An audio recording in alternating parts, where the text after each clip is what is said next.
ஒரு முறை கூட 1 சாமுவேல் 10ஆம் அதிகாரம் 6ஆவது வசனத்தை எடுத்து வாசிக்க பார்க்கலாம். அப்பொழுது கர்த்தருடைய ஆவி உன்மேல் இறங்குவார், நீ அவர்களோட கூட தீர்க்கதரிசனம் சொல்லி வேறு மனுஷனாவாய். ஆமென். நல்ல ஒரு வேத பகுதி. கடந்த நாட்களில் இந்த வார்த்தை என்னுடைய இருதயத்துல ரொம்ப ஆழமாய் பதிக்கப்பட்ட ஒரு வார்த்தை.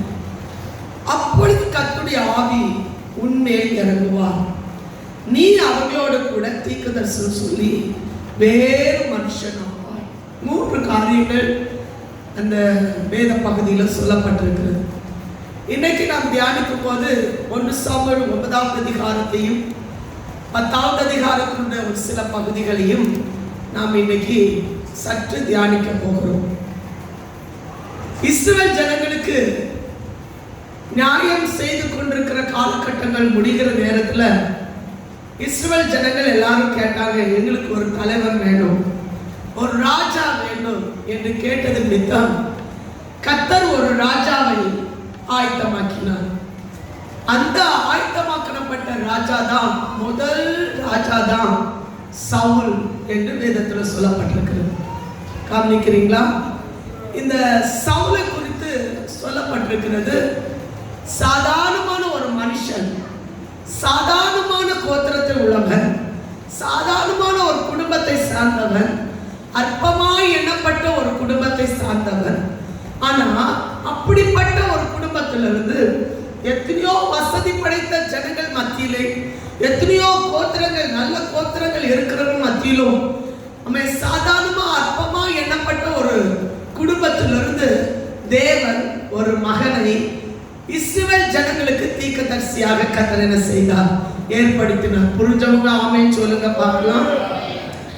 இந்த சவுல் ராஜாவாக வர்றதுக்கு முன்னால எப்படி அவன் தன்னுடைய வாழ்க்கையில தன்னுடைய வேறு பிரித்து கொண்டான் என்பதை குறித்து இந்த 9ஆவது அதிகாரத்தில் சொல்லப்பட்டிருக்கு. கொஞ்சம் வாசிங்க பார்க்கலாம். 9ஆவது அதிகாரம் அதனுடைய 1ஆவது வசனத்தை வாசிங்க பார்க்கலாம்.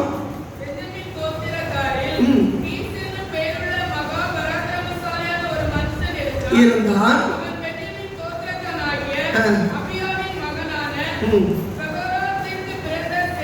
பென்யமீன் கோத்திரத்துல கீஸ் என்று சொல்லுகிற ஒரு மனுஷன், அவனை குறித்து சொல்லப்பட்ட மகாபராக்கிரமசாலி. ஆமென். அப்பா பராக்கிரமசாலியா இருந்தா மகனும் எப்படி இருப்பான்? பராக்கிரமசாலியா தான் இருக்க முடியும். ஆமென். அவன் மகா பராக்கிரமசாலி. ஆனா இதுல ஒரு விசேஷம் என்ன அப்படின்னா, சவுல் பார்க்கிறதுக்கு சௌந்தரியம் உள்ளவனாய் இருந்தான், அழகுள்ளவனாய் இருந்தான். இன்னும் அவனுடைய குவாலிட்டியில ரொம்ப முக்கியமானது என்ன அப்படின்னா, எல்லாரும் அவனுடைய தோளுக்கு கீழே இருப்பாங்க. அப்படின்னா கொஞ்சம் நல்ல உயரமான மனுஷன். அவன் பார்க்கிறதுக்கு எப்படி இருப்பான்? உயரமா இருப்பான். நல்ல உயர்ந்த நிலைமையில் இருக்கிற அவனை தேவன் செலக்ட் பண்ண. இப்போ இதுல ஒரு சம்பவம் நடைபெறுது. கீசுடைய அப்பாவுடைய கழுதை காணாம போயிடுச்சு. கழுதை தேடி கடந்து வந்த சவுலுக்கு அதிர்ச்சியான ஒரு காரியம் தான் காத்திருந்தது. அவன் கழுதை கிடைச்சா, தேடி போன கழுதை கிடைச்சா இல்லை.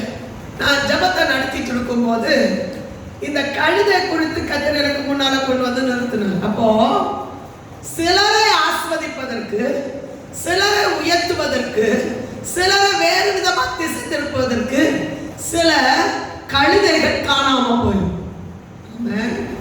அவன் கழுதைகள் காணாம போன கழுதையை தேடிதான் அவன் என்ன செய்தான். அவனுக்கு எதுவுமே தெரியாது. தான் ராஜாவாக போகிறான், தான் கர்த்தர் என்னை உயர்த்த போகிறார், தேவன் தம் மேல் ஒரு அன்பு வச்சிருக்கிறார், தேவன் நம் மேல் ஒரு பிரதானமான காரியத்தை கர்த்தர் செய்ய போகிறார் என்பதை கொஞ்சம் கூட யோசிக்காத சவுல் டைரக்டா தற்செயலா இல்ல, கர்த்தர் சாமுவேல் வழியாக கர்த்தர் என்ன செய்கிறார்? நடத்துகிறார். ஆமென்.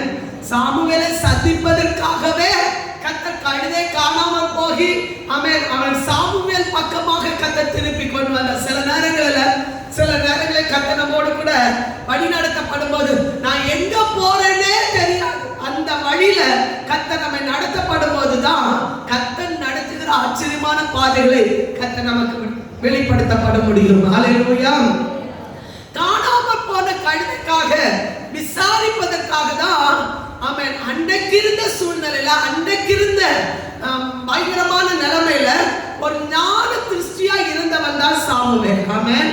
நம்ம வேதத்துல வாசிக்கிறோம் சாமுவேலை குறித்து தான் முதல் பேசவா மட்டும் அவன் தீர்க்கதரிசி என்று என்ன செய்யப்பட்டிருந்தானோ அறியப்பட்டிருந்தான். அவனு ஒரு வார்த்தை கூட கீழே விழுந்து போக தேவன் என்ன செய்யல, அனுமதிக்கல. அப்படிப்பட்ட ஒரு நல்ல வார்த்தைகளை சொல்லக்கூடிய, சரியா சொல்லக்கூடிய ஒரு ஞான திருஷ்டி காரணா இருந்தவன் தான் சாமுவேல் தீர்க்கதரிசி. ஹல்லேலூயா.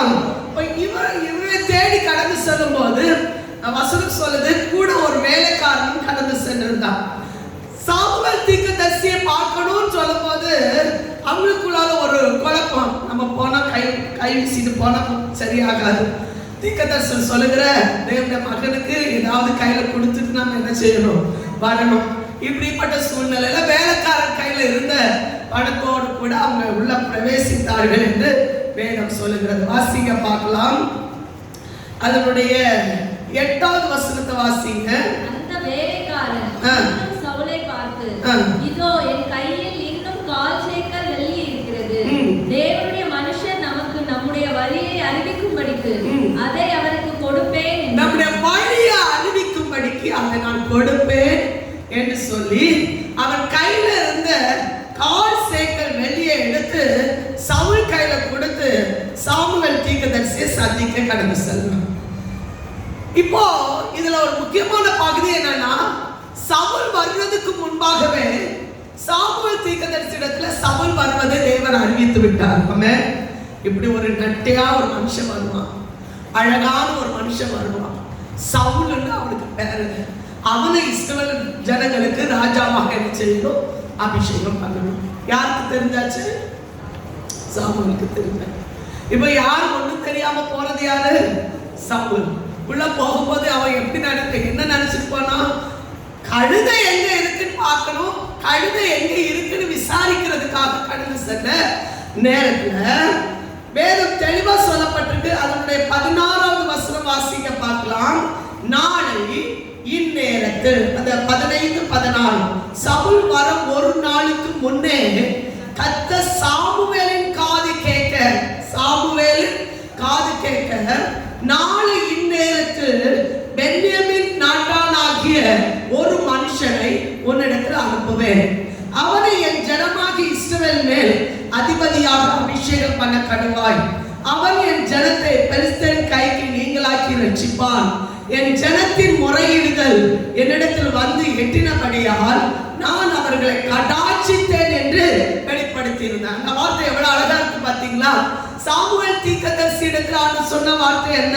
ஒரு முறை கூட எல்லாம் சேர்ந்து வாசிங்க பார்க்கலாம். அந்த 16வது வசனம் எல்லாம் சேர்ந்து வாசிங்க. பைபிள் எல்லாரும் எடுத்துக்கொள்ளுங்க. ஆமென்.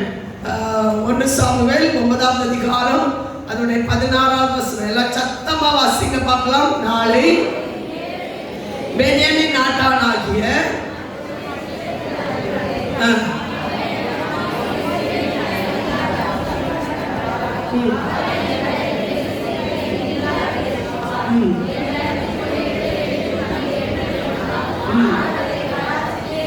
கடாட்சித்தேன் என்று வெளிப்படுத்தி இருந்தார். இதன்படியே கர்த்தர் சவுலை அந்த வீட்டுக்குள்ளால கொண்டு போக கர்த்தர் கிருபை கொடுத்தார். ஹல்லேலூயா. ஆமென். இருக்கீங்களா? தேவன் ஒருவரை கண்டுட்டாங்க, அவங்க எங்க ஓடினாலும் நிற்கவே முடியாது. ஆமென்.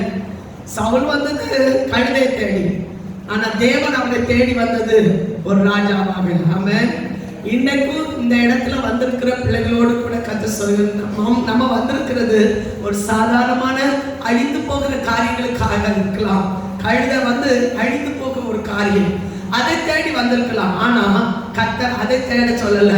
அழியாத ஒரு ராஜ்ய பாரத்தை தேவன் நம் கையில தருவதற்காக கர்த்தர் இந்த இடத்துல கொண்டு வந்து நிறுத்தியிருக்கிறார். விசுவாசிக்கிற மாத்திரம் கையில தட்டி கர்த்தரை மகிமைப்படுத்துங்க பார்க்கலாம்.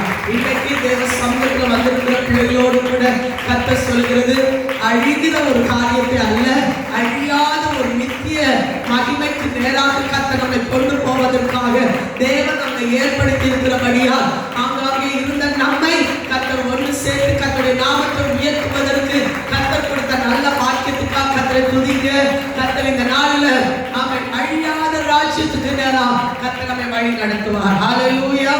சத்தமா ஹல்லேலூயா. இப்போ வேதத்துல வாசிக்கிறோம், சாமுவேல் தீர்க்கதரிசியோட கூட அவன் பந்தி இருப்பதற்கு ஒரு பாக்கியத்தை பெற்றுக்கொண்டான். ஆமென். எல்லாரும் சாமுவேல் தீர்க்கதரிசியோட பந்தி இருக்கவே முடியாது. அழைக்கப்பட்டவர்கள் மாத்திரம். இதுல 30 பேர் அழைக்கப்பட்டவர்கள் இருக்கிறாங்க. அதுல இந்த சவுலும் கூட என்ன செய்கிறான்னா பந்தி இருப்பதாக இந்த இடத்துல சொல்லப்பட்டிருக்கு. வாசிங்க பார்க்கலாம். 21வது வசனம் வாசிங்க. அப்பொழுது சவுல் பிரதியுத்தரமாக, நான் இஸ்ரவேல் கோத்திரங்களிலே சிறிதான பென்யமீன் கோத்திரத்தான் அல்லவா? பென்யமீன் கோத்திரத்து குடும்பங்களில் எல்லாம் என் குடும்பம் அற்பமானது அல்லவா? நீர் இப்படிப்பட்ட வார்த்தையை என்னிடத்தில் சொல்வானேன் என்றான். அவன் வாயிலிருந்து புறப்பட்ட வார்த்தை எதுவா இருந்துச்சு? பென்யமீன் கோத்திரத்துல ரொம்ப கீழ்த்தரமான ஒரு கோத்திரம் அவன் சொல்றான். தன் குடும்பம் எல்லாராலும் அற்பமா எனப்பட்ட குடும்பம். ஆமென். தேவன் உயர்த்தணும்னு எவ்வளவு நேரம் ஆகும்னு தெரியாது. தீவிரமாய் கொண்டு வந்து நம்மளை உயர்த்துவார். ஆமென். யோசேப்புடைய வாழ்க்கை பாருங்க. ஆமென். அந்நிய தேசத்திலும் சிறைச்சாலையில் இருக்கும் போதும் வேதம் தெளிவா சொல்கிறது, தீவிரமாய் கொண்டு வந்து கர்த்தர் ராஜஸ்தானத்துல கொண்டு வந்து நிறுத்தினார். இன்றைக்கு கர்த்தர் நம்மளை உயர்த்தணும். எனக்கு தெரியாது, இந்த இடத்துல இருக்கிற சிலரை கர்த்தர் அவருடைய சித்தத்தின்படி உயர்த்த அவர் சித்தம் வச்சுட்டாருன்னா, அவன் சாதாரணமா நம்ம நினைச்சிட்டு வந்த நம்ம கர்த்தர் அசாதாரணமான காரியங்களை நமக்கு நிறைவேற்றி தர என் தேவன் போதுமான. விசுவாசிக்கிற மாத்திரம் ஆமென் சொல்லுங்க பார்க்கலாம். அவன் சொல்றான், ஐயோ நான் அதுக்கு தகுதியே இல்லை, ராஜாவா மாறுறதுக்கு நான் தகுதியே இல்லை, அதுக்கு தகுதி பாராட்டுறதுக்கு நான் என் வாழ்க்கையில ஒண்ணுமே இல்லை, படிப்பு இல்ல, அழகு இல்ல, அந்தஸ்து இல்ல அப்படின்னு சொல்கிறான். ஆனா தேவன் என்ன சொல்கிறார் பாருங்க. 22ஆம் வசனத்துல சவுலையும் அவன் வேலைக்காரனையும் போஜன சாலைக்குள் அழைத்து கொண்டு போய் அவர்களை அழைக்கப்பட்டவர்களுக்குள்ளே தலைமையான இடத்து வைத்தான். அழைக்கப்பட்டவர்கள் ஏறக்குறைய 30 பேராக இருந்தார்கள். ஹல்லேலூயா. எங்க கொண்டு வந்து நிறுத்தினா? எங்க கொண்டு நிறுத்தினா? அவன் எதுக்கு வந்தான்? கழுதை தேடி வந்தான். அவனுக்கு இப்ப எங்க ஸ்தானம் கிடைச்சிருக்கு? தலைமையான ஸ்தானம். கொண்டு போய் உட்கார வச்சான். நான் நினைக்கிறேன், நீங்க கொஞ்சம் இமேஜ் பண்ணி பாருங்க. இதெல்லாம் சாமுவேல் செய்யும் போது அவன் என்ன யோசித்துப்பான் அப்படின்னு யோசித்து பாருங்க. அவனுக்கு எதுவுமே புரியல. யார் இப்படி இந்த சாமுவேல் தீர்க்கதரிசி என்ன கொண்டு வந்து இப்படி உட்கார வைக்கிறார்? எதுக்கு இப்படிப்பட்ட ஒரு ஸ்தானத்துல கொண்டு வந்து உட்கார வைக்கிறார்? அதோட முடிக்கல, அவனுக்குன்னு ஒரு பங்கு ஒதுக்கி வைக்கப்பட்டிருந்ததான். ஆமென். அவனுக்கு கொண்டு அப்படின்னா தலைமை ஸ்தானத்துல இருக்கிறவங்களுக்கு அவனுக்குன்னு ஒரு ஸ்பெஷல் பங்கு அங்க வைக்கப்பட்டிருந்ததாம். என்ன பங்கு? வாசித்து பாருங்க. 24வது வசனம் வாசிங்க பார்க்கலாம். அப்பொழுது சமையற்காரன் ஒரு முன்னத்தொடையையும் அதனோடு இருந்ததையும் எடுத்துக்கொண்டு வந்து அதை சவுலுக்கு முன் வைத்தான். பாருங்க, ஒரு ஸ்பெஷல் விருந்து அவனுக்காக ஆயத்தமாக்கப்பட்டிருந்தது. ஆமென். அந்த ஸ்பெஷல் விருந்துல அவனுக்கு ஒரு நல்ல பங்கு வைக்கப்பட்டிருந்தது. என்ன பங்கு? முன்னத்தோட கொடுக்குறாங்க அப்படின்னாலே அவனுக்கு ஒரு நல்ல ஒரு விருந்து வைக்கப்பட்டிருக்கு. அவனுக்கு நல்ல ஒரு ஸ்தானம் வைக்கப்பட்ட பிரதானமான ஸ்தானம் கொடுக்கப்பட்டிருக்கிறது என்பதை அந்த இடத்துல அவங்க என்ன செய்யறாங்கன்னா வெளிப்படுத்தி காண்பிக்கிறாங்க. ஹல்லேலூயா. இதெல்லாம் முடிந்து வேதத்துல வாசிக்கிறோம், காலையில எழுப்பி அவன் தங்கி காலையில எழுப்பி ஆயத்தமாக்கி போகிற நேரத்துல ஒரு சம்பவம் தான் இந்த அதிகாரம் 10வது அதிகாரத்துல சொல்லப்பட்டிருக்கு. வாசிங்க பார்க்கல. என்ன தொட்ட ஒரு பகுதியை உங்களுக்கு சொல்ல விரும்புறேன். அதுல 26, 27 வசனத்தை வாசிங்க. அவர்கள் அதிகாலமே கிழக்கு வெளுக்கிற நேரத்தில்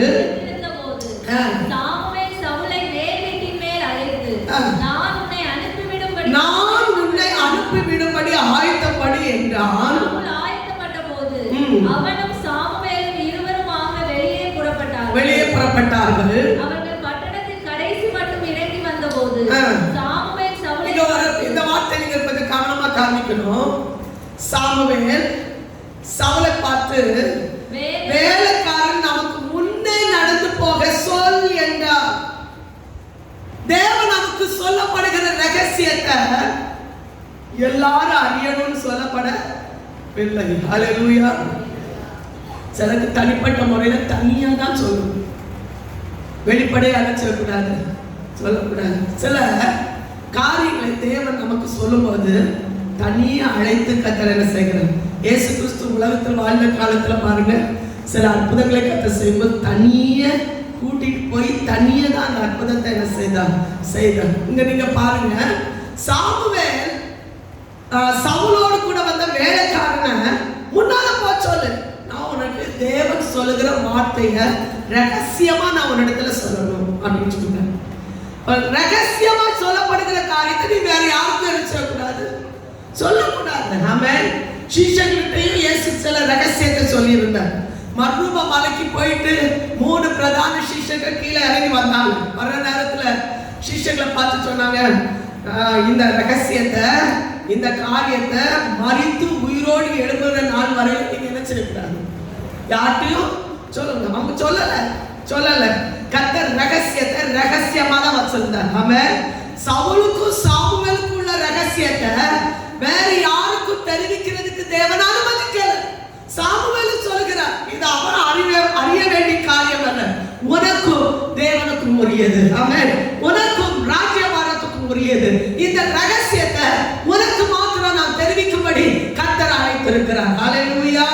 பாருங்க, இந்த லாஸ்ட் சம்பவம் முடிஞ்ச பிறகு அப்படியே சித்தப்பா, சின்ன அப்பான்னு சொல்லப்பட்டிருக்கு, அவன் வந்து கூப்பிட்டு, என்ன கழுதை தேடி போனவன் இவ்வளவு நேரம் ஆகி காணல, எங்க போன அப்படின்னு கேட்கும்போது, நான் கழுதை தேடி போனேன், கழுதை எங்க இருக்குன்னு கேட்கறதுக்காக சாமுவேல் தீர்க்கதரிசியிடத்துல போனேன். சாமுவேல் தீர்க்கதரிசியிடத்துல போகும்போது சாமுவேல் தீர்க்கதரிசி இந்த காரியத்தை எல்லாம் வெளிப்படுத்தினார் அப்படின்னு சொன்னார். அப்ப என்ன சொன்னா அப்படின்னு கேட்கும்போது அவர் சொன்ன ஒரு வார்த்தை இந்த இடத்துல சொல்லப்பட்டிருக்கிறது. வாசிங்க பார்க்கலாம். 1 சாமுவேல் 10வது அதிகாரம் அதனுடைய 15வது வசனத்தினுடைய பின்பகுதி. 15வது வசனம் வாசிங்க. அப்பொழுது சவுலின் சிறிய தகப்பன், சாமுவேல் உங்களுக்கு சொன்னது என்ன, அதை சொல் என்றான்.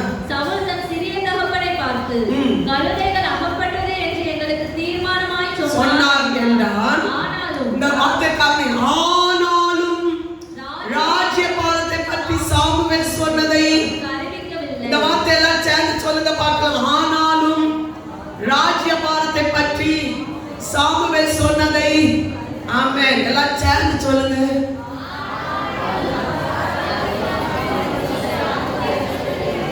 சொன்னதை சவுல் என்ன செய்யல? ரகசியத்தை ரகசியமா வச்சுக்கணும். சொல்லக்கூடாது. நம்ம என்ன செய்யக்கூடாது? சொல்லக்கூடாது. சொன்னா ஆபத்து நேரிடும். ஹல்லேலூயா. ராஜ்யபாரத்துக்கு குறித்தான காரியத்தை ரகசியமாய் சவுலிடத்தில் சொன்னதை சின்ன தகப்பன் கேட்ட போது அவன் என்ன செய்யல? சொல்லவே இல்லை. இவ்வளவு காரியம் முடிந்தாச்சு. வேதத்துல வாசிக்கிறோம், இந்த சாமுவேல் தீர்க்கதரிசி முதலாக அந்த சவுலை அபிஷேகம் பண்ணுகிறார். அபிஷேகம் எப்படி பண்றார் பாருங்க. 10வது அதிகாரம் 1வது வசனத்தை வாசிங்க பார்க்கலாம். அப்பொழுது சாமுவேல் தைல குப்பியை எடுத்து தலையின் மேல் வார்த்து அவரை முத்தம் செய்து, கர்த்தர் உன்னை தம்முடைய சுதந்திரத்தின் மேல் தலைவனாக அபிஷேகம் பண்ணினார் அல்லவா. தேவன் சொன்ன வார்த்தையை அப்படியே கேட்டு சவுலை இஸ்ரவேலின் ராஜாவாக அபிஷேகம் பண்ணினார். ஹல்லேலூயா.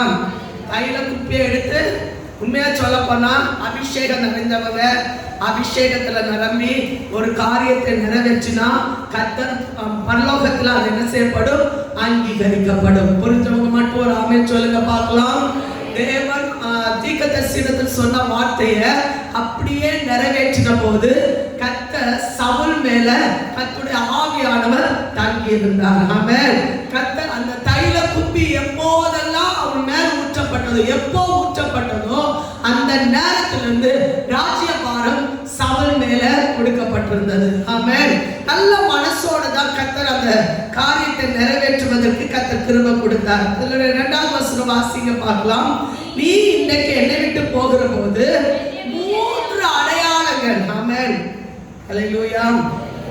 இந்த அடையாளங்கள் ஒரு சவுலுக்கு நம்பிக்கை ஊட்டுவதற்காக கர்த்தர் 3 அடையாளங்களை சாமுவேல் தீர்க்கதரிசி மூலம் சொல்லி அனுப்பினார். ஆமென். ஹல்லேலூயா. வசனம் வாசித்தவங்களுக்காக கர்த்தரை துதிக்கிறேன். இன்னைக்கு நம்ம ஒருக்கா வாசிக்க கர்த்தர் உதவி செய்தார். கவனமா கவனிக்கணும். முதல் அடையாளம் என்ன தெரியுமா? நீ ராகேலுடைய கல்லறையில் போகும்போது 2 மனுஷங்க காண்ப. 2 பேர் வருவாங்க. யாருடைய கல்லறை? இந்த கல்லறை யாருக்கு தெரியும்? சவுலுக்கு தெரியும். எங்க இருக்குன்னு என்பது யாருக்கு தெரியும்? சவுலுக்கு தெரியும். நீ அது பக்கத்துல போன உடனே 2 மனுஷர்கள் உனக்கு எதிர்படுவாங்க. என்ன செய்தி சொல்லுவாங்க? வசனம் சொல்ல, அவர்கள் உன்னை பார்த்து நீ தேட போன கழுதை உனக்கு என்ன செய்யப்பட்டது? அகப்பட்டது. இதோ உன் தகப்பன் கழுதை மேலிருந்த கவலை விட்டு உங்களுக்காக விசாரப்பட்டு என் மகனுக்காக நான் என்ன செய்வேன்? இந்த செய்தியை சொல்வதற்கு 2 பேர் வருவாங்க. முதல் செய்தி என்ன? கழுதை கிடைச்சிச்சாப்பா, என் மகனை காணல என்று சொல்லுகிற செய்தியை சொல்ல 2 பேர் வருவாங்க. அது எந்த இடத்துல வருவாங்க? அந்த ராகேலுடைய கல்லறையில அவங்க என்ன செய்வாங்க? எதிர்படும் போது வருவாங்க. அப்படி முதல் அடையாளம். 2வது அடையாளம் சொல்லப்பட்டிருக்கு பாருங்க. நீ அவ்விடத்தை விட்டு அப்புறம் கடந்து போய் தாபோனுடைய சமபூமியில் சேரும்போது தேவனை பணிபடி பெத்தேலுக்கு போகிற. எங்க போகிற? பெத்தேல்னா அப்பத்தின் வீட்டுக்கு போற. 3 பேரை நீ பார்ப்ப. 3 பேர் கையிலையும் 3 பொருட்கள் இருக்கும். ஆமென். என்ன பொருட்கள் எல்லாம்? ஒருவர் கையில என்ன இருக்கும்? 3 ஆட்டுக்குட்டி இருக்கும். ஒருவர் கையில என்ன இருக்கும்? 3 அப்பம் இருக்கும். ஒருவர் கையில என்ன இருக்கும்? சரி, இந்த அடையாளத்தை பார்க்கும்போது சவுலுக்கு எப்படி இருக்கும்னு நினைக்கிறீங்க? இப்போ நான் தான் இந்த செய்தியை கேட்டுட்டா போறேன்னு வச்சுடுங்களேன். போகும்போது இந்த அடையாளம் எனக்கு நடக்குது. இந்த அடையாளத்தை பார்த்தோன்னா சவுல் சொன்னது போல ஒருத்த கையில 3 ஆட்டுக்குட்டி இருக்கு, ஒருத்த கையில 3 அப்பம் இருக்கு, ஒருத்த கையில திராட்சை துருத்தி இருக்கு. எப்படி இவர் பார்த்து சொன்னாரு?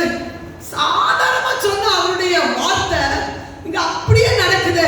அவனுடைய உள்ளம் மகிழ மகிழ மகிழ அவன் வேறு மனுஷனா மாறிட்டே இருக்கிறான். அவனுடைய வாழ்க்கை மாற்றப்பட்டுட்டே இருக்குது. அவன் உள்ளம் மாறிட்டே இருக்குது. இன்னைக்கு கர்த்தர் நம்மளை மாற்றுவதற்கு சில அடையாளங்களை கர்த்தர் நமக்கு முன்பாக ஏற்படுத்துகிறார். ஹல்லேலூயா. இவன் இதெல்லாம் பார்த்துட்டு அதுல இருக்கிற ஒரு மனுஷன் 2 அப்பத்தை உன் கையில என்ன செய்வாங்க? தருவாங்க. அதை வாங்கிக்கோ அப்படின்னு சொல்றாங்க. ஆமென்.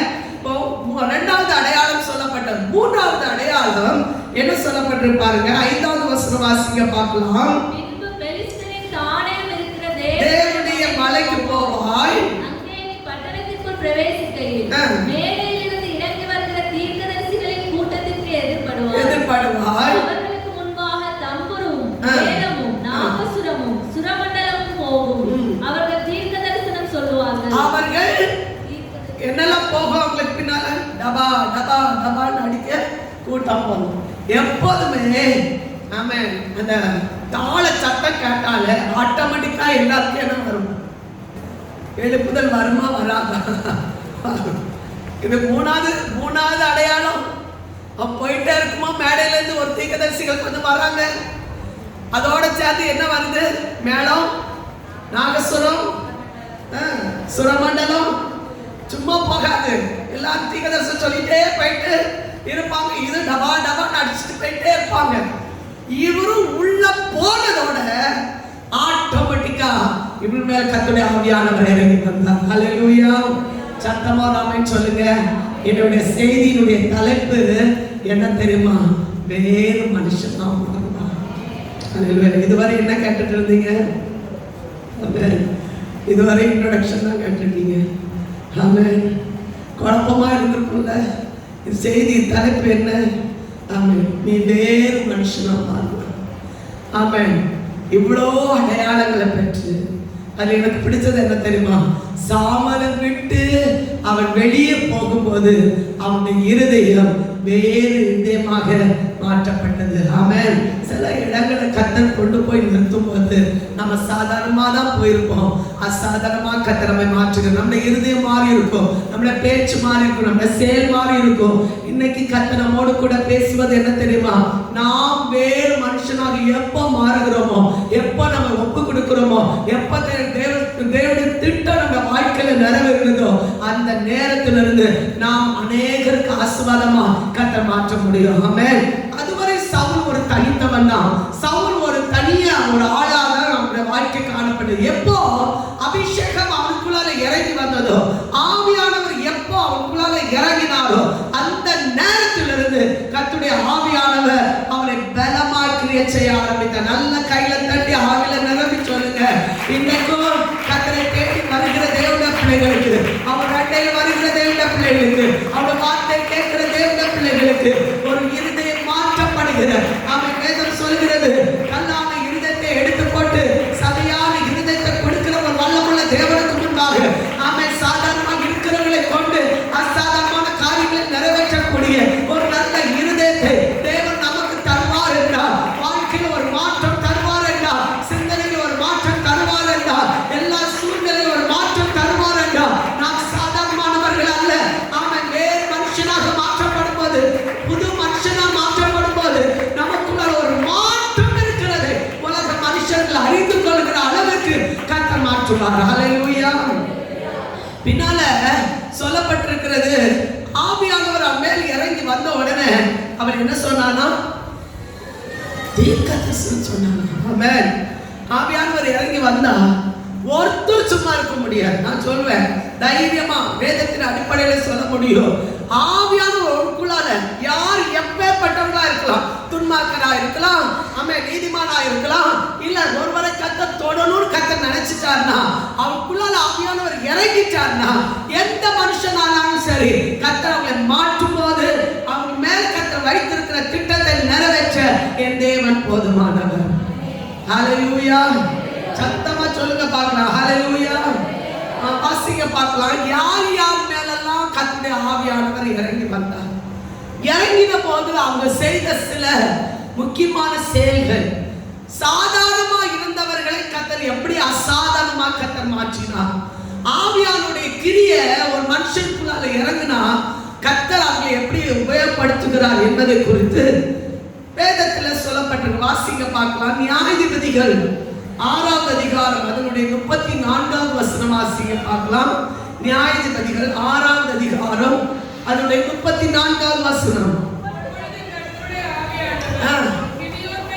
கிதியோன் மேல் இறங்கினார். அவன் எக்காலம் ஊதி அபியேசியரை கூப்பிட்டு தனக்கு பின் செல்லும்படி செய்து, இவரும் சொன்னார், மனாசே என் கோத்திரம் மிக சிறியது, என்ன கொண்டா இந்த ஜனங்களுக்கு ரட்சிப்பை கொடுக்க போறீங்க அப்படின்னு கேட்டவன் தான் யாரு? இந்த கிதியோன். ஹல்லேலூயா. பராக்கிரமசாலியே, கர்த்தர் உன்னோடு கூட இருக்கிறான்னு சொன்னவன, அப்படி எங்க கூட இருந்த ஏன் இதெல்லாம் நடக்குது என்று கேட்ட ஒரு மனுஷனுக்கு உள்ளத்துல கர்த்தர் அவனை தெரிந்தெடுத்த போது கிதியோனுக்குள்ள கர்த்தருடைய ஆவியானவர் இறங்கினார். ஆமென். இந்த வார்த்தை சொல்லுங்க, இறங்கினார். ஹல்லேலூயா. யார் மேல இறங்கினார்? சாத்தான் உள்ள புகுவான், ஆனா தேவன் நம்ம மேல் இறங்குவார். ஆமென். சிலருக்கு சாத்தான் வந்து உள்ள புகுந்துட்டானா அவன் செய்யறதெல்லாம் வேற விதமா செய்வான். ஆமென். ஆண்டவருக்கு விரோதமா செயல்படுத்துவான், தூஷண வார்த்தை பேசுவான், ஆண்டோட சமூகத்தை விட்டு வெளியே போவான். ஆமென். என்னெல்லாம் கேடு உண்டு அத்தனை கேடுகளை செய்வான். இது சாத்தான் உள்ள புகுறதுனால ஏற்படுகிற சில மாற்றங்கள். ஹல்லேலூயா. ஆனா தேவன் நம்மை ஆவியானவர் இறங்கிட்டா, தேவன் நம்மை எதற்கு அழைத்தாரோ, எதுக்காக தெரிந்தெடுத்தாரோ அதை நிறைவேற்றுவதற்கு கர்த்தர் கிருபை தருவார். ஹல்லேலூயா. இந்த வசனத்தினுடைய பின்பகுதியை பாருங்க. எக்காலம் ஊதி அபியேசரை கூப்பிட்டு தனக்கு பின் செல்லும்படி செய்து, இந்த 35வது வசனம் வாசிக்க பார்க்கலாம். மனாசே நாடெங்கும் ஸ்தானாபதிகளை அனுப்பி அவர்களையும் கூப்பிட்டு தனக்கு பின் செல்லும்படி செய்து, ஆசேர், செபுலோன், நப்தலி நாடுகளிலும் ஆட்களை அனுப்பினார். அவர்களும் அவனுக்கு எதிர்கொண்டு வந்தார்கள். தைரியத்தை கர்த்தர் கொடுத்தார். எதிர்நீச்சல் போடக்கூடிய கிருபை கர்த்தர் கொடுத்தார். யுத்தம் பண்ணக்கூடிய அபிஷேகத்தை கர்த்தர் கொடுத்தார். எப்போ கர்த்தருடைய ஆவியானவர் அவன் மேல் இறங்கி வந்த போது. ஹல்லேலூயா. இன்னும் வாசிங்க பார்க்கலாம். நியாயாதிபதிகள் 11ஆம் அதிகாரம் 29வது வசனம் வாசித்து பாருங்க. நியாயாதிபதிகள் 11ஆம் அதிகாரம் 29வது வசனம். யார் மேல இறங்கினார்? யெப்தா யாரு? பராக்கிரமசாலி தான். அவனை பட்டணத்தை விட்டு தேசத்தை விட்டு துரத்தப்பட்டவன், அந்நியருக்கு பிறந்தான் என்று சொல்லி அவனுக்கு சுதந்திரத்தை கொடுக்காம விரட்டப்பட்டவன். ஆமென். ஆனா தேவன் யெப்தாவை கண்டிருந்தார். ஒரு ஆமென் சொல்லுங்க பார்க்கலாம். ஆமென். விரட்டப்பட்ட ஒரு மனுஷன், அற்பமா எண்ணப்பட்ட ஒரு மனுஷன், ஆமென், தன்னுடைய குடும்பத்துல ஒரு சுதந்திரத்தை கொடுக்க கூட மனசு இல்லாத ஒரு மனுஷன், வீட்டை விட்டு விரட்டப்பட்ட ஒரு மனுஷனை கர்த்தர் தெரிந்தெடுத்த போது வேதம் தெளிவா சொல்கிறது, அவன் மிஸ்பாவுக்கு தேடி வந்தான். கர்த்தர் மிஸ்பாவில அவன் எல்லா காரியங்களையும் சொன்ன போது கர்த்தர் அவன் மேல் இறங்கி வந்தார். ஹல்லேலூயா. கர்த்தருடைய ஆவியானவர் அவன் மேல் இறங்கினார். அந்த வார்த்தை நீங்க வாசித்து பாருங்க.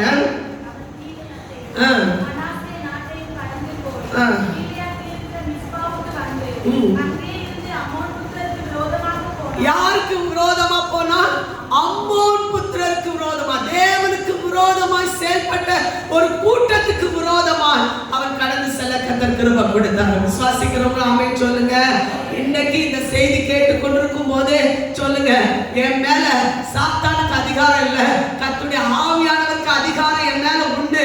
என் மேல கர்த்தருடைய ஆவியானவர் இறங்கி வருவாருன்னா அவன் தேவ திட்டம் என் வாழ்க்கையில நிறைவேறுவதற்கு என்னை ஒப்பு கொடுக்கிறேன்னு சொல்றவங்க மட்டும் நல்ல மேல கையை தட்டி ஆவில நிரம்பி சொல்லுங்க.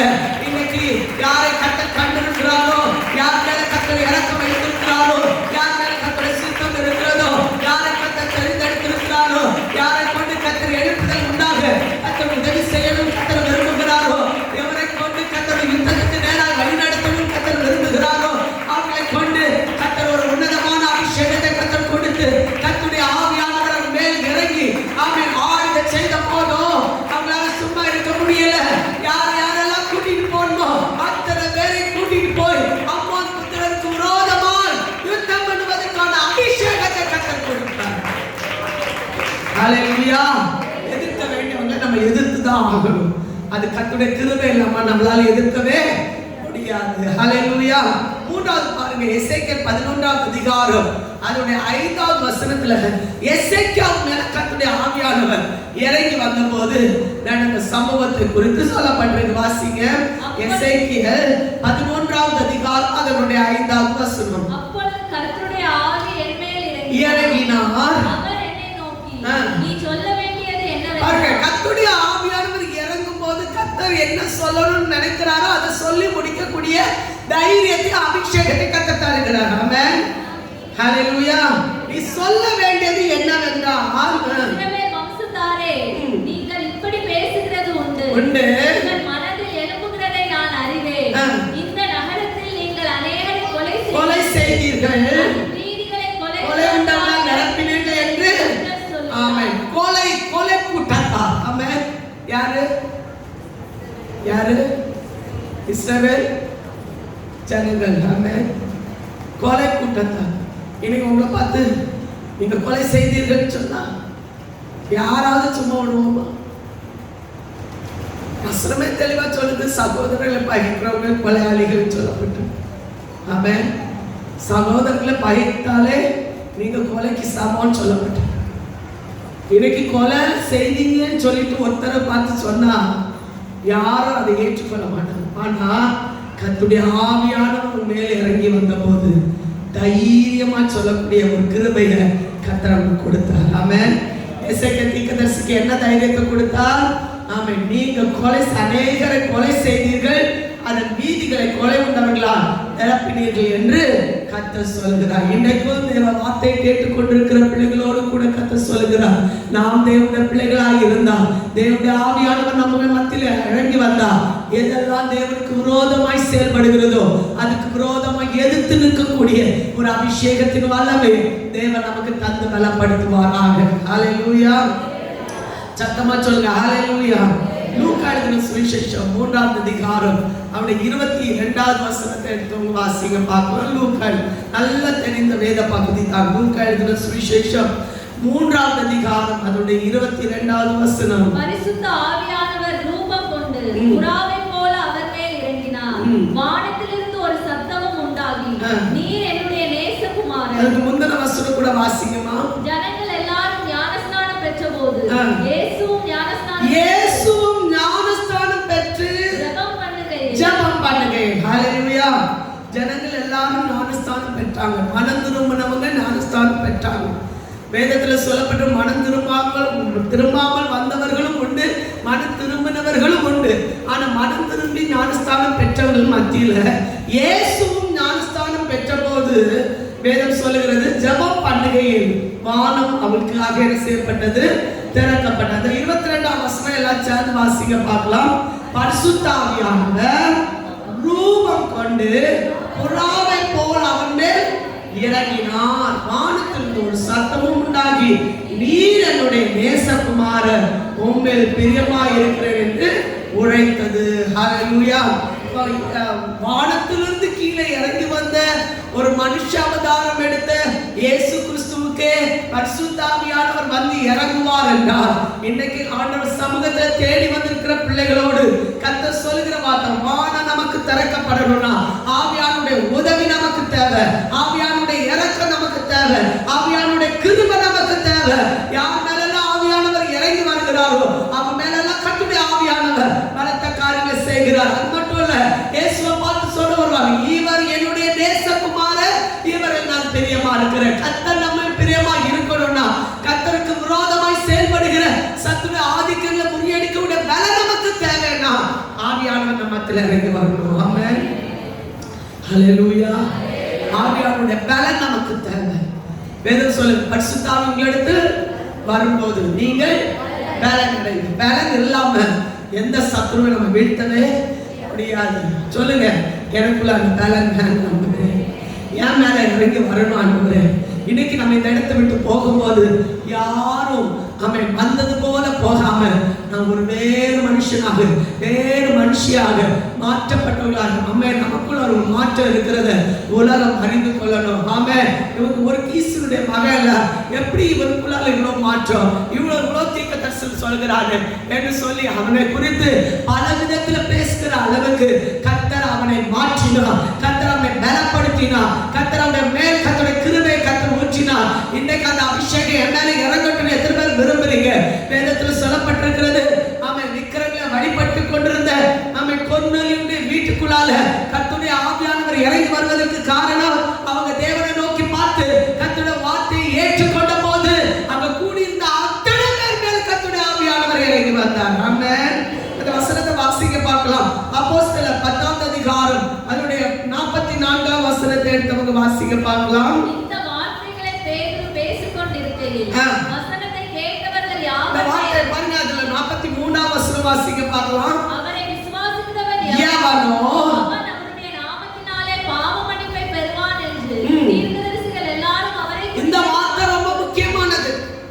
அவரை விசுவாசிக்கிறவன் எவனோ, அவரை விசுவாசிக்கிறவன் எவனோ அவன் அவருடைய நாமத்தினாலே பாவ மன்னிப்பை பெறுவான் என்று தீர்க்கதரிசி எல்லாரும் அவரை குறித்து சாட்சியாய் கொடுத்திருக்கிறாங்க, சாட்சி கொடுத்திருக்கிறாங்க என்று சொன்னபோது இந்த வார்த்தையை கேட்டபோது வசனத்தை கேட்டவர்கள் யாவர் மேலும் பரிசுத்த ஆவியானவர் இறங்கி வந்தார். ஹல்லேலூயா. வசனத்தை கேட்கிறவர்களுக்காக கர்த்தரை துதிக்கிறார்.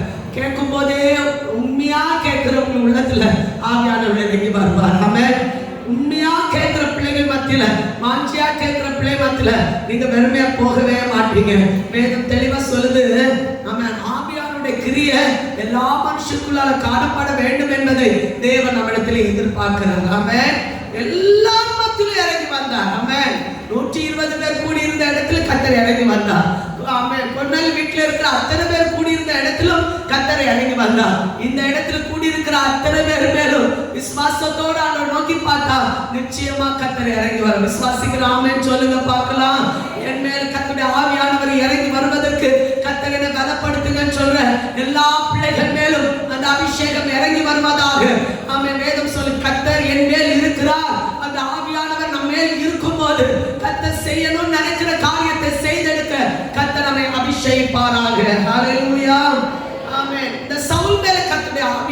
இறங்கி வந்தார். இரண்டாவது அங்க சொல்லப்பட்டிருக்கு, நீ அவர்களோடு கூட நீ என்ன செய்வான்? தீர்க்க தரிசனம் சொல்லுவாய். ஆமென். இப்ப கேட்கறதெல்லாம் என்னது? தீர்க்க தரிசனம். இந்த தீர்க்க தரிசன வார்த்தையை கேட்கிறவனும் கை கொள்கிறவனும் வாசிக்கிறவனும் எங்க இருக்கு? வெளிப்படுத்தின விசேஷம் 1வது அதிகாரம். டக்குனு எடுத்து வாசிங்க பார்க்கலாம். ஆமென். வாசிக்கிறவனும் கேட்கிறவர்களும் இதுல எழுதி இருக்கிறவர்கள் கை கொள்கிறவர்களும் இருக்கிறவர்களும் பாக்கியவான்கள். ஒரு முறை கூட இந்த தீர்க்க தரிசன வசனங்களை வாசிக்கிறவனும் கேட்கிறவர்களும் இதில் எழுதி இருக்கிறவர்களை கை கொள்கிறவர்களும் பாக்கியவான்கள். காலம் சமீபமாக இருக்கிறது. ஆமென். இப்ப நம்ம கையில இருக்கிறது என்னது? தீர்க்க தரிசன வார்த்தைகள். இதை வாசிக்கிறவன், கேட்கிறவன், கை கொள்கிறவன். ஹல்லேலூயா. தீர்க்க தரிசன வார்த்தைன்னு சொன்னா வசனத்தின் அடிப்படையில கர்த்தருடைய வார்த்தையை சொல்லுகிறவர்கள். ஆமென். தீர்க்க தரிசன வார்த்தைகள் இதுல சொல்லப்பட்டிருக்கு. இனி நடக்க, இதுவரை நடந்த காரியங்கள், இனி நடக்க போகிறவைகள், இனி கடைசி காலத்துல நடக்க போகிற சகலமும் இந்த தீர்க்க தரிசன வார்த்தைகள் சொல்லப்பட்டிருக்கிறது. ஆமென். தீர்க்க தரிசனமா சொன்ன காரியம் என்ன? இனி வர போகிற காரியங்கள். ஆமென். இனி நடக்க போகிற காரியங்கள், இனி செயல்படுத்த போகிற காரியங்கள். விசுவாசிக்கிறோம். ஆமென் சொல்லுங்க பார்க்கலாம். 1-2 வசனத்தை டக்குனு வாசிங்க. உபாகமம் 18வது அதிகாரம் 18 ஒருவர் வாசிங்க. 22வது வசனம் ஒருவர் வாசிங்க. உபாகமம் 18வது அதிகாரம் 18வது வசனம். உன்னை போல ஒரு தீர்க்கதரிசியை நான் அவர்களுக்காக உங்கள் சகோதரரிலிருந்து எழும்ப பண்ணி என் வார்த்தைகளை அவர் வாயில் அருளுவேன். என் வார்த்தைகளை அவன் வாயில். அப்ப தீர்க்கதரிசி ஒரு வார்த்தை பேசும்போது கர்த்தருடைய வார்த்தையை அவன் வாயிலிருந்து புறப்பட வைப்பார். ஆமென். 22வது வசனம் வாசிங்க பார்க்கலாம். 22வது வசனம். தீர்க்கதரிசி கர்த்தரின் நாமத்தினாலே சொல்லும் காரியம் நடவாமலும் நிறைவேறாமலும் போனால் அது கர்த்தர் சொல்லாத வார்த்தை. அந்த கர்த்தர் சொல்லுகிற வார்த்தை கட்டாயம் நிறைவேறும். ஆமென். ஹல்லேலூயா. சாமுவேல் தீர்க்கதரிசி சொன்ன வார்த்தை நிறைவேறிச்சா? அப்படியே நிறைவேறிச்சா? அதனால அவன் வாழ்க்கை மாறிச்சா? அவன் ஒரு தீர்க்கதரிசியா மாறினானா? தீர்க்கதரிசனம் ஒருவனோ என்று சொல்லுகிற அளவுக்கு, ஒரு பழமொழியா சொல்ற அளவுக்கு சாமுவேலை கர்த்தர் தீர்க்கதரிசியா மாற்றினார். ஆமென். நம்முடைய நாவையும் பரிசுத்த ஆவியானவர் நமக்குள்ளால இறங்கி வந்தாருன்னா நம்ம நாவும் சும்மா இருக்காது, கர்த்தருடைய வார்த்தையை சொல்லும். ஆமென். நம்முடைய நாவு கர்த்தருடைய நாவு கர்த்தருடைய வார்த்தையை அறிவிக்கும். கர்த்தர் நம்ம தீர்க்கதரிசனமா சொல்லக்கூடிய வார்த்தைகளை தேவன் நமக்கு தந்து ஆசீர்வதிப்பார். ஆமென். என்னாகமம் 12வது அதிகாரம் 6வது வசனத்தை வாசிங்க. வசனத்தை வாசிக்கும் போதே கேளுங்க, ஆண்டவரே எனக்குள்ளார அந்த அபிஷேகத்தை தாங்க, கிருபை தாங்க, இந்த கடைசி நாட்களில் அறிய வேண்டிய காரியங்களை அறியக்கூடிய கிருபை எனக்கு தாங்கன்னு கேட்கிற பிள்ளைகள் மேல் அந்த கிருபை கத்த தருவாராக. என்னாகமம் 12வது அதிகாரம் 6வது வசனம். அப்பொழுது அவர் என் வார்த்தைகளை கேளுங்கள், உங்களுக்குள்ளே ஒருவன் தீர்க்கதரிசியா இருந்தால் தரிசனத்தில் என்னை அவனுக்கு வெளிப்படுத்தி சொப்பனத்தில் அவனோடு கூட பேசுவேன். ஒருவன் தீர்க்கதரிசியா இருந்தால் தரிசனத்தில் நான் அவனை வெளிப்படுத்துவேன். ஆமென். கர்த்தரை வெளிப்படுத்துகிற இடம் அவனுடைய தரிசனத்துல. ஹல்லேலூயா. தரிசனத்துல வெளிப்படுத்தி கர்த்தர் என்ன செய்கிறார்? ரகசியங்களை வெளிப்படுத்துகிறவர். விசுவாசிக்கிறவர் ஆமென் சொல்லுங்க பார்க்கலாம். ஹல்லேலூயா. ஒருவன் தீர்க்கதரிசியா இருந்தா கர்த்தர் அவனுக்கு தரிசனத்துல கர்த்தர் அவரை என்ன செய்வார்னா வெளிப்படுத்துவார். ஆமென். ஹல்லேலூயா. இன்னைக்கு ஆண்டவர்கிட்ட கேட்கணும், ஆண்டவரே என்ன உண்மை வெளிப்படுத்துவதற்கு எனக்கு தரிசனங்களை தாங்க. ஆமென். அதோட விட்டுல அடுத்த வார்த்தை இருக்கு பாருங்க. வாசிங்க. ஆமோஸ் 3வது அதிகாரம் 7வது வசனத்தை வாசிங்க பார்க்கலாம். ஆமென். கர்த்தருடைய பிள்ளைகளுக்கு ஒரு காரியத்தை அறிவிக்காமல் எதையும் அவர் செய்கிற தேவன் அல்ல. வாசிங்க. ஆண்டவர் தீர்க்கதரிசிகளாகிய தம்முடைய ஊழியக்காரருக்கு தமது ரகசியத்தை வெளிப்படுத்தாமல் ஒரு காரியத்தையும் செய்யார். விசுவாசிக்கிறீங்களா? ஆமென். எல்லாம் முன்கூட்டியே சொல்லிட்டு தான் கர்த்தருடைய வாழ்க்கையில இந்த காரியத்தை நிறைவேற்றுவார். ஆமென். அஜாக்கிரதையா இருக்கிறவங்களுடைய வாழ்க்கையில நடந்தேறும்.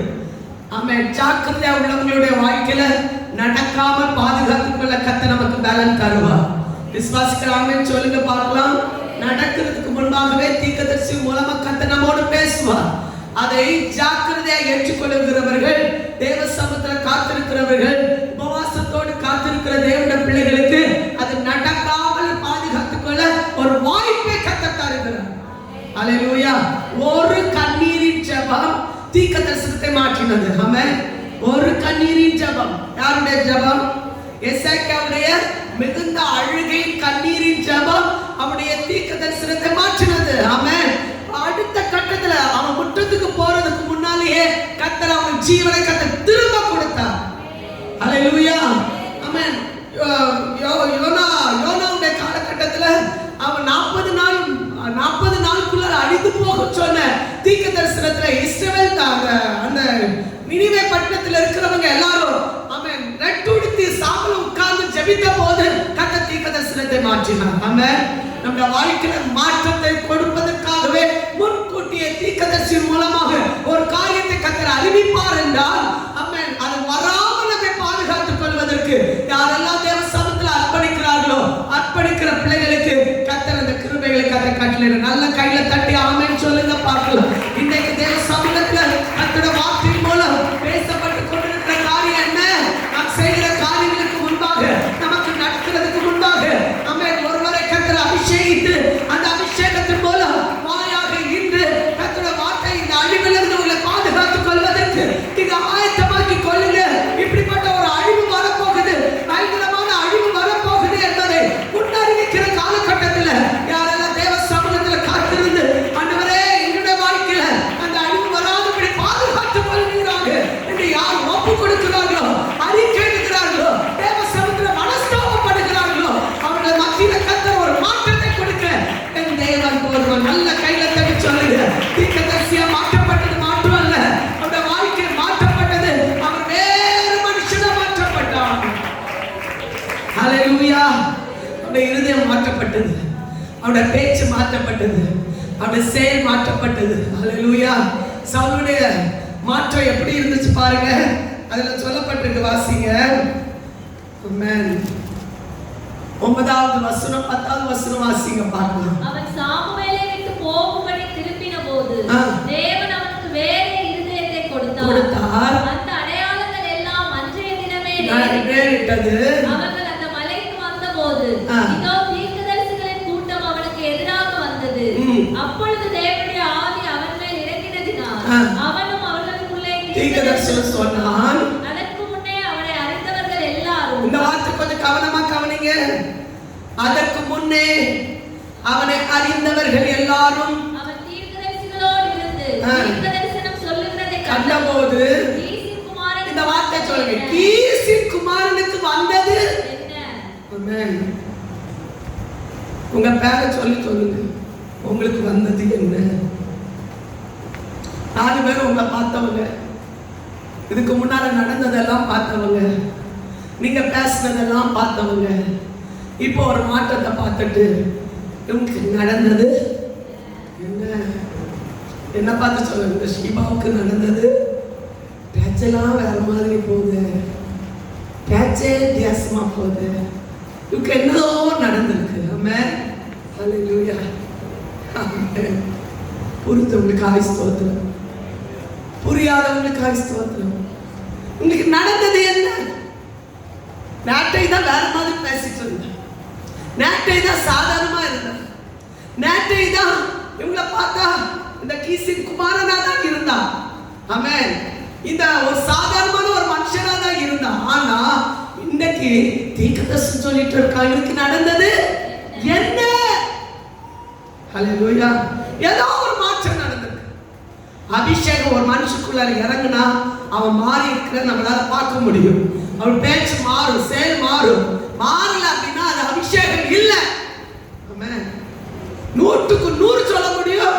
ஒரு மனுஷனுக்குள்ள அபிஷேகம் இறங்கி வந்தா அவன் மாறி இருப்பான். ஹல்லேலூயா. அவன் பேச்சு மாறி இருக்கும், செயல் மாறி இருக்கும், சிந்தனை மாறி இருக்கும், அவன் இருதயம் மாறி இருக்கும். அவன் வேறு மனுஷனாக இருப்பான். ஆமென். ஹல்லேலூயா. ஒரு ஆமென் சொல்லுங்க. 2 கை வச்சு சத்தமா சொல்லுங்க. ஆமென். மாறி இருக்கவங்களுக்கு ஸ்தோத்திரம். ஆமென். அபிஷேகம் ஊற்றப்பட்டவங்களுக்கு ஸ்தோத்திரம். இன்னும் கத்த அபிஷேகம் தரப்போறவங்களுக்கு ஸ்தோத்திரம், பலன் தருகிறவங்களுக்கு ஸ்தோத்திரம். ஹல்லேலூயா.